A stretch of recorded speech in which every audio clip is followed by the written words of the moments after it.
this rain could turn into a good thing from a group of hikers this morning.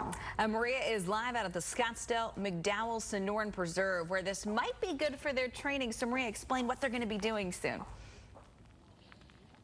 Good morning. Well, they're going to be hitting the trail in just a little bit. Again, we are here. We can see how beautiful it is outside. The mountains with a little bit of that rain back there makes for a very pretty picture. So I am soaked.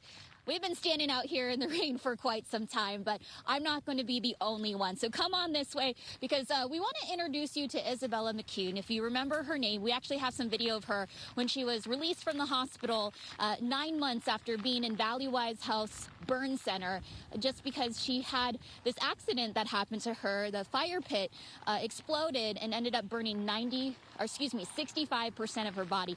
So Isabella, she's 10 years old now. She joins us all bundled up in your poncho, and you've got your hiking sticks with us. So you know that you're getting ready to hike Kilimanjaro in September. What do you think of that?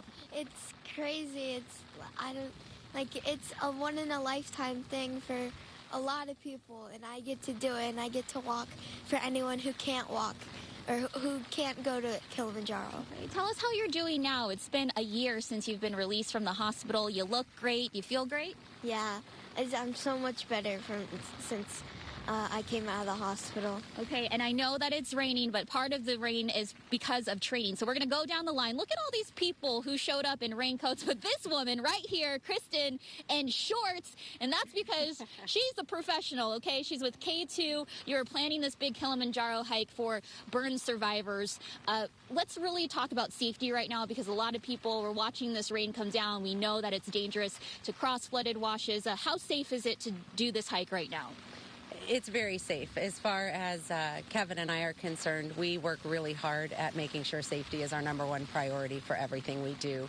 And we've climbed Kilimanjaro so many times in so many different conditions that training in all different conditions is super important so that everybody knows what they're ready for.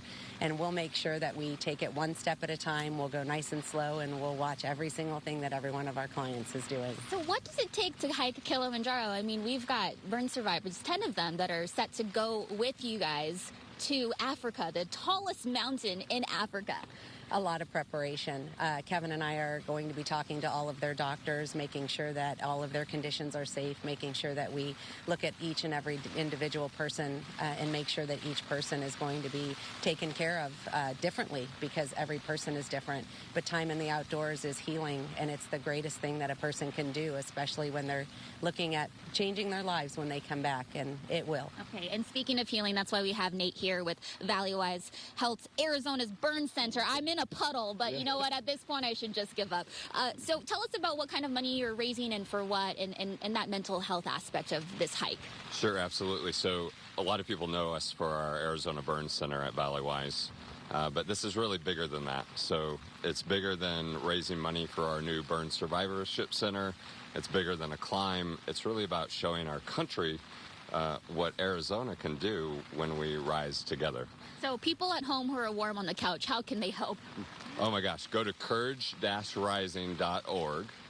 Anyone can get involved. Any amount is something that we can put to great use.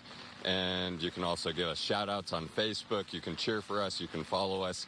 We'll have a live feed from the mountain, so you can watch amazing people like Isabella summit together and really show what it's about when we come together as a community. And that you don't have to stop life after you've That's right. experienced We can keep tragedy. living. We can keep living, and she's proof to all of us to keep putting one foot in front of the other, as we just heard from Kristen. Okay, so I can feel the spirit even though it's cold and wet.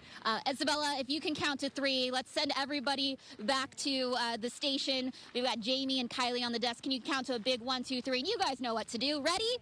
1, 2, 3. Good morning, Arizona! And there you go, ladies. Yeah. We're soggy and we're wet and we're cold, but they're going to do this hike. They're going to do it safely, and it's all to prepare for Kilimanjaro. Again, a great way to really help burn survivors, just like Isabella here, get ready and really tackle life just like she's doing right now. Bunch of tough cookies out there this morning. Maria, you too. I go get dry. Yay! Thank you, everyone. Thank you.